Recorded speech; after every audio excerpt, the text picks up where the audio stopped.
Salut les filles, bienvenue à la maison.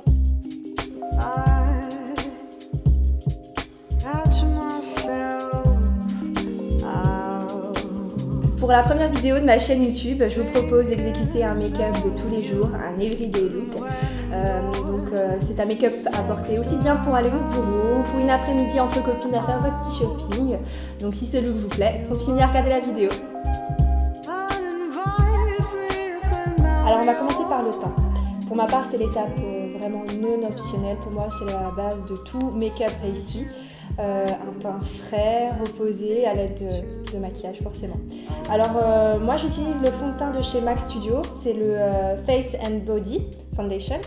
C'est donc la référence C3 et je l'applique grâce au Beauty Blender. Donc je sais qu'il y a plusieurs autres méthodes qui fonctionnent très bien, mais moi c'est la méthode avec laquelle je me sens le plus à l'aise. Donc rendu parfait. On n'oublie pas de humidifier sa Beauty Blender. Donc, moi j'applique un petit peu de matière sur le bout.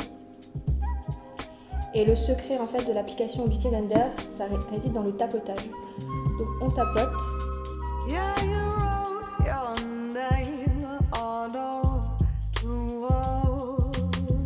Sur l'ensemble du visage. Donc il faut savoir que le fond de teint se choisit exactement de la couleur de la carnation de votre peau. Moi, pour ma part, ce que je recherche, c'est pas une forte couvrance, puisque j'ai pas d'imperfection très marquée sur le visage. Je cherche vraiment à unifier mon teint, surtout que j'ai mon teint d'hiver, donc le petit nez rouge qu'on a toutes, qu'on essaie d'unifier avec le reste du teint.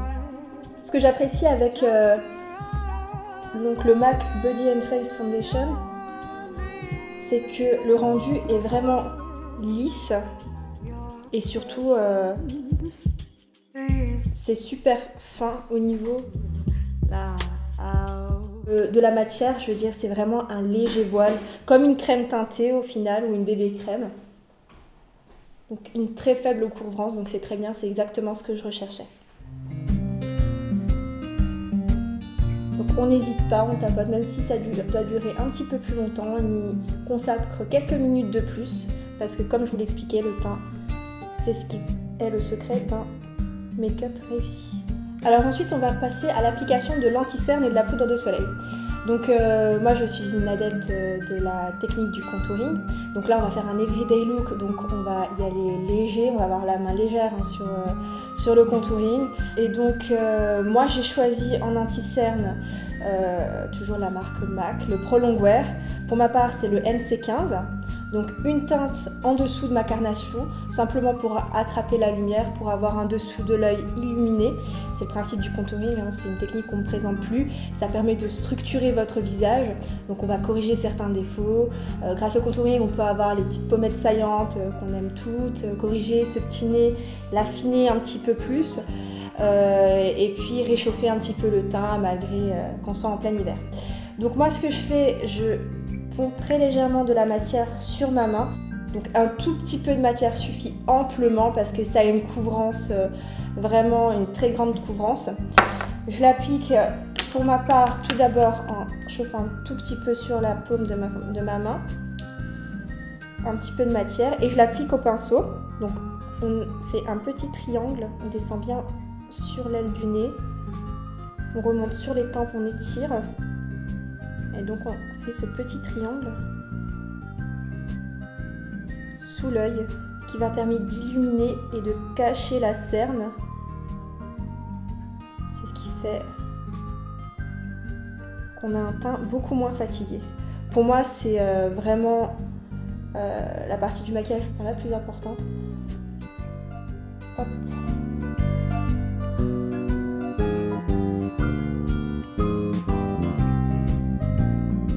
Et puis, on fond la matière grâce, encore une fois, à la Beauty Blender.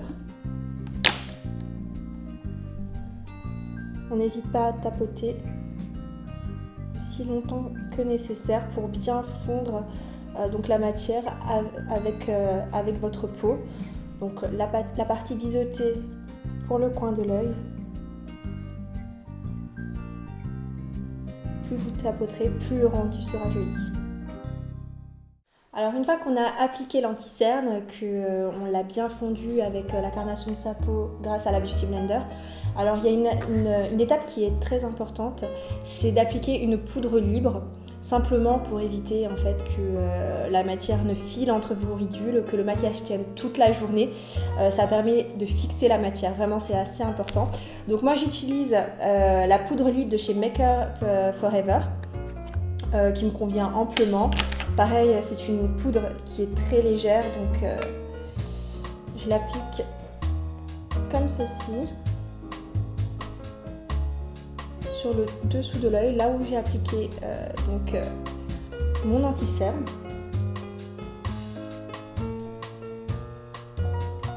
Et ainsi mon make-up tiendra un petit peu plus longtemps. Voilà. Surtout, ça permet également de matifier le dessous de l'œil parce que c'est vrai que l'effet satiné du Prolong Wear, c'est pas forcément esthétique. On est bien content de la couvrance, la cerne est vraiment camouflée, mais c'est vrai que ce côté satiné, c'est pas ce qu'on recherche. Donc l'application d'une poudre libre règle le problème. Ensuite, quand le fond de teint est posé, l'anti-cerne, on va chercher à réchauffer son teint. Donc pour ma part, j'utilise encore une fois la poudre de chez Make Up Forever. Je l'applique grâce à un pinceau fin et plat. On cherche l'ossature naturelle de sa pommette. Donc c'est pas compliqué, hein, il suffit avec son doigt de jauger comme ça. Donc vous avez votre pommette ici. Et puis dès que vous sentez le creux, donc on va appliquer exactement à ce niveau-là, au niveau du creux de votre pommette. Ça va permettre de creuser, de donner cet effet saillant, ce qu'on recherche, qui est très esthétique. Comme ceci.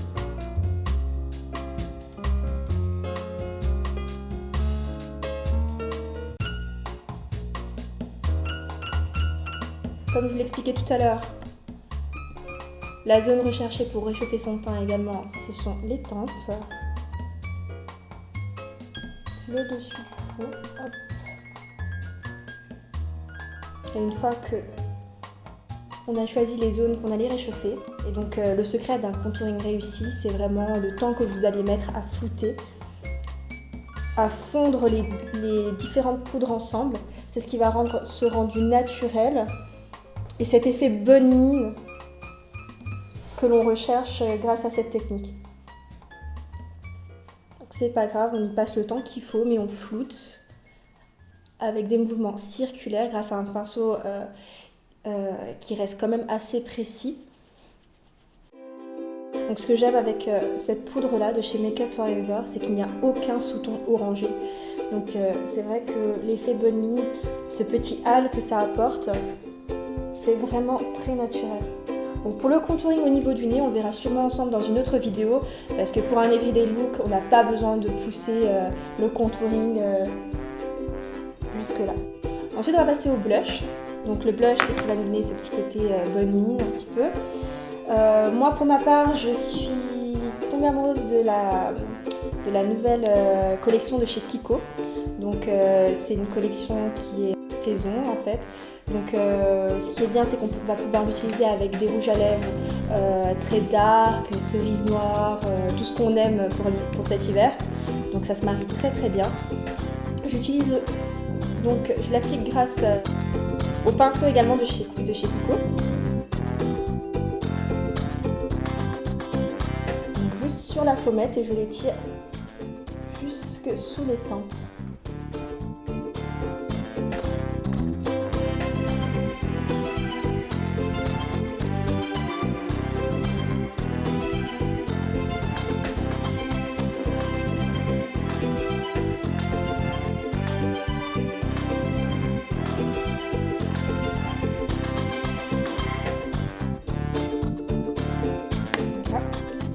Pour finir l'étape du teint, on va ajouter un petit peu d'highlight, donc c'est ce qui va donner un petit peu de glow à votre teint. Ça va capturer immédiatement la lumière. C'est de la poudre un petit peu nacrée, donc de chez MAC. Je vous mets la référence en barre d'infos parce que je ne l'ai pas. Si c'est la Soft and Gentle. Donc je vais l'appliquer grâce au 217 de chez MAC. Et donc on va l'appliquer à certaines zones du visage qui vont capturer naturellement la lumière, juste au-dessus des pommettes. Vous pouvez également l'appliquer grâce à un pinceau éventail, l'application la plus simple. Vous pouvez également choisir ce type de pinceau précis. On l'applique également au niveau de l'arcade sourcilière.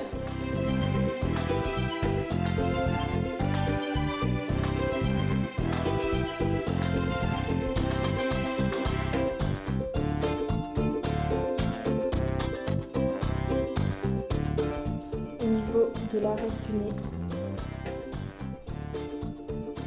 Et sans reprélever pour que ce soit très léger, sans prélever au niveau de la matière, au niveau de l'arc de Cupidon.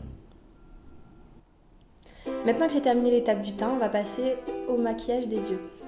Donc pour ma part, je vais commencer par mes sourcils. Je les brosse de manière à leur redonner leur forme originelle et enlever tout produit qui aurait pu rester dans le sourcil.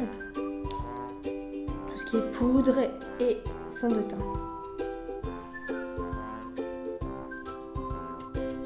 Alors on utilise un crayon brun de la même couleur que son sourcil.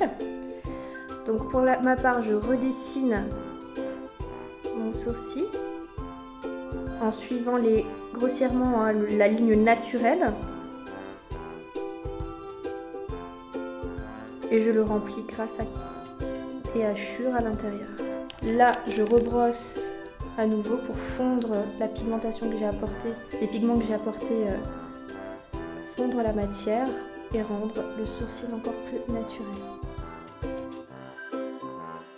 Alors pour ma part, c'est important de suivre la ligne naturelle de vos sourcils. Je sais que la mode est aux sourcils broussailleux, aux sourcils de Cara Delevingne, mais bon, on va essayer de suivre la ligne naturelle, ça sera beaucoup plus joli à mon sens. Si vous ne les avez pas naturellement de cette manière, ne cherchez pas, vous les tatouer, vous les étoffer de manière artificielle, ça se verra tout de suite et c'est vraiment pas joli. On va passer à l'application du liner. Alors j'utilise la base à paupières de chez Estée Lauder, donc simplement pour que mon liner tienne plus longtemps. Et pour également unifier la peau, enfin la carnation de ma paupière parce que c'est une zone qui est très veineuse, c'est pas très joli. Bon, normalement le fond de teint qu'on a appliqué précédemment a dû faire son petit effet, mais c'est vrai que l'application de la base est quand même recommandée si vous voulez tenir jusqu'en début de soirée. Alors pour l'application du liner, moi j'ai ma méthode à moi, hein, c'est pas celle qu'on apprend j'imagine dans toutes les écoles de make-up. Moi je suis plus à l'aise en commençant par la queue de mon liner. Donc je suis naturellement mon ras de cils et j'effectue une petite virgule de cette manière. Puis je reprends au niveau du coin interne de mon œil et je suis mon ras de cils au plus proche pour faire un trait assez fin. On va éviter le trait de liner dramatique pour un everyday look. Et on le laissera pour une soirée.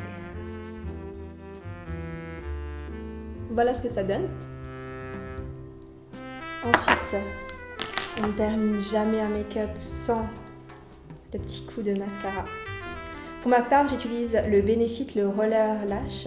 Donc pour moi, il a fait ses preuves, en tout cas sur mes cils. Donc il les allonge, les recourbe juste comme j'aime. Donc je suis particulièrement satisfaite. Je l'ai eu dans ma Glossy Box en test. Donc c'est vrai que ça m'encourage à le racheter dès qu'il n'y en aura plus. Et puis finir avec un petit coup de crayon dans la muqueuse. Pour encore une fois apporter un petit peu plus d'intensité à votre regard. Voilà.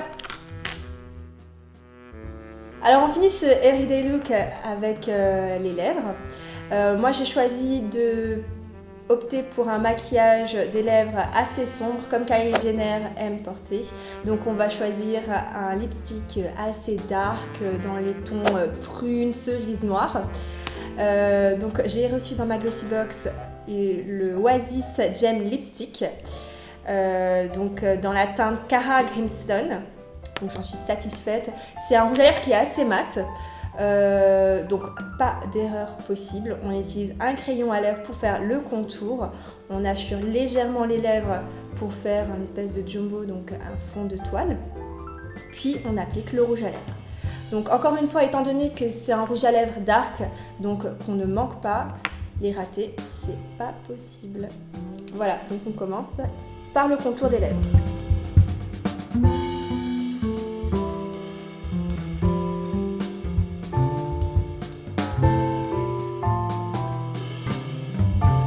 Je vous parle pas les filles parce que là, c'est une étape critique. Encore une fois, les adeptes des Maxi Lips, on évite de faire le contour des lèvres oversize. On suit la ligne naturelle de ses lèvres. On assure les lèvres pour faire le fond de toile. De cette manière, donc, le rouge à lèvres adhérera de meilleure façon sur les lèvres et durera beaucoup plus longtemps. Je vous conseille d'insister sur les coins de vos lèvres parce que c'est ce qui est le plus difficile à atteindre avec le rouge à lèvres. Et enfin, on passe à l'application du lipstick. C'est une teinte que j'affectionne beaucoup, qui est très hivernale, donc de saison. Je pourrais la qualifier de prune marronnée. Et ce qui est bien, c'est que c'est très actuel parce que c'est mat, donc il n'y a pas de satinage.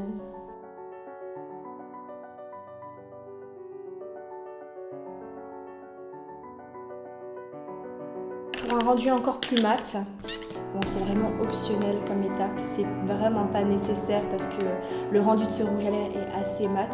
Mais c'est vrai que si vous voulez matifier vraiment votre rouge à lèvres, une simple poudre libre, vous tapotez légèrement sur vos lèvres.